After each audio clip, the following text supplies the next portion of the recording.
নমস্কার, welcome to my channel education first. আজকে একটি অত্যন্ত গুরুত্বপূর্ণ আলোচনা তোমাদের সাথে আমি করতে চলেছি।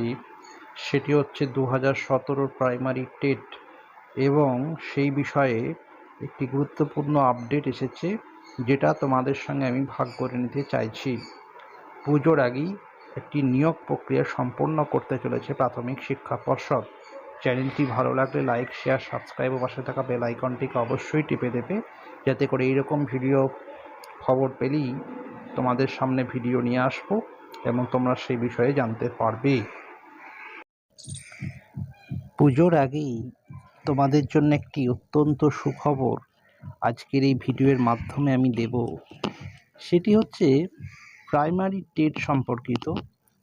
তোমরা জানো যে 2017 সালে বিজ্ঞপ্তি অনুযায়ী গত 31শে জানুয়ারি প্রাথমিক শিক্ষা পর্ষদ প্রাইমারি টেট পরীক্ষা নিয়েছিল, যেখানে 2.5 লক্ষ পরীক্ষার্থী আবেদন করেছিল। সেই বিষয়ের রেজাল্ট কিন্তু এখনো অবধি পাবলিশ হয়নি, কিন্তু সম্প্রতি যেটা জানা যাচ্ছে, প্রাথমিক শিক্ষা পর্ষদের যিনি সভাপতি মানিক ভট্টাচার্য জানিয়েছেন অত্যন্ত একটি ভালো সুখবর, যে পুজোর আগেই ফল প্রকাশ করা হবে। সেক্ষেত্রে চলতি মাসের শেষ সপ্তাহে ফল প্রকাশ করতে গেলে একটা সমস্যা রয়েছে, কারণ আমরা জানি যে 3টি জায়গায় নির্বাচন আছে, উপনির্বাচন। সেই জন্য হয়তো নির্বাচন কমিশনের অনুমতি নেওয়া প্রয়োজন হতে পারে, কিন্তু সেটা যদি হয়েও যায় অক্টোবরের ফার্স্ট উইকে, রেজাল্ট বেরোতে কোনো অসুবিধা নেই বলেই মনে করা হচ্ছে। এই সুসংবাদটা তোমাদের সাথে আমি ভাগ করে নিতে চাই।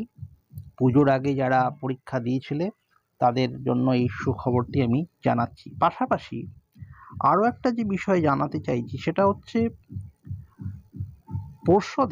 শিক্ষা পর্ষদের টেটের ফল প্রকাশ নিয়ে আর নতুন করে যাতে কোনো বিতর্ক বা অস্বস্তি প্রকাশ করতে চাইছেন না পর্ষদ এবং স্কুল শিক্ষা দপ্তর, কারণ ভুল প্রশ্ন এ নিয়ে মামলা হয়েছে। সেই মামলার মুখে প্রাথমিক শিক্ষা পর্ষদ পড়ে অস্বস্তিতে পড়েছে যথেষ্ট। সেই কারণে গত 31শে জানুয়ারি যে প্রাথমিক টেটটা নেওয়া হয়েছিল, সেই টেটের উত্তরপত্রটা আপলোড করে দিয়েছে শিক্ষা পর্ষদ। 7 দিনের মধ্যে এই পর্ষদ আপলোড করার পরে 7 দিনের মধ্যে প্রার্থীদের মতামত চেয়েছিল, এবং সেই অনুসারে উত্তরপত্র আসার পর প্রার্থীদের কাছ থেকে উত্তর আসে এবং বিশেষজ্ঞের মতামত নেওয়ার পরই চূড়ান্ত উত্তরপত্র প্রকাশ করা হয়েছে। সেক্ষেত্রে কয়েকটা উত্তর যেটা দেওয়া হয়েছিল ওয়েবসাইটে, সেটাও সংশোধন হয়েছে বলে প্রার্থীদের একাংশ জানাচ্ছে। প্রার্থীদের এই দাবি কিন্তু খারিজ করেনি শিক্ষা পর্ষদের আধিকারিকরাও। দেখা গেছে বেশ কিছু প্রশ্নে বিভ্রান্তি ছিল, যার জেরে 6টা প্রশ্নের উত্তরে 2টো অপশন দেওয়া ছিল। ওই 2টো অপশনের মধ্যে যে কোনো একটা অপশন দিলে তাকে পুরো নম্বর দেওয়া হবে। পাশাপাশি পরিবেশ বিজ্ঞানও একটা প্রশ্ন ভুল ছিল। চূড়ান্ত উত্তরপত্রে পর্ষদ তা স্বীকার করে নিয়েছে যে ওই প্রশ্নের উত্তর যদি কেউ লেখে তাহলে সে পুরো নম্বর পাবে, ফুল মার্কস পাবে। পর্ষদ এক্ষেত্রে চাইছে না যে 2014 যে টেটের পুনরাবৃত্তি। আমরা জানি 2000 টেট নিয়ে অসংখ্য বিতর্ক, অসংখ্য মামলা রয়েছে। সেই টেট কেলেঙ্কারির ঘটনা আমরা সবাই জানি। টেট কেলেঙ্কারি আর একটা বিষয় 2014 সালে হয়েছিল, তার মধ্যে উল্লেখযোগ্য ছিল কিন্তু এই প্রশ্ন ভুল। তার জেরে আগেবারেই কিন্তু এবারে পর্ষদ তার যে অবস্থান সেটা স্পষ্ট করলো ওয়েবসাইটে, তার প্রশ্ন আপলোড করে দিয়ে।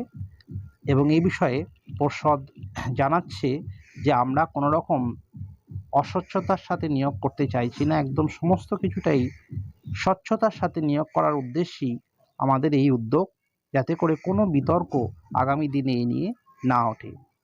যাই হোক, আজকের ভিডিওর উদ্দেশ্য ছিল এইটুকুনি, তোমাদের সাথে এই সুখবরটা ভাগ করে নেওয়ার জন্য। সকলে ভালো থাকবে। চ্যানেলটাকে লাইক, শেয়ার ও সাবস্ক্রাইব করবে। পাশে থাকা বেল আইকনটিকে অবশ্যই টিপে দেবে, যাতে করে এরকম কোনো সংবাদ, কোনো খবর পেলেই আমি সরাসরি তোমাদের সাথে শেয়ার করে নেব। ধন্যবাদ।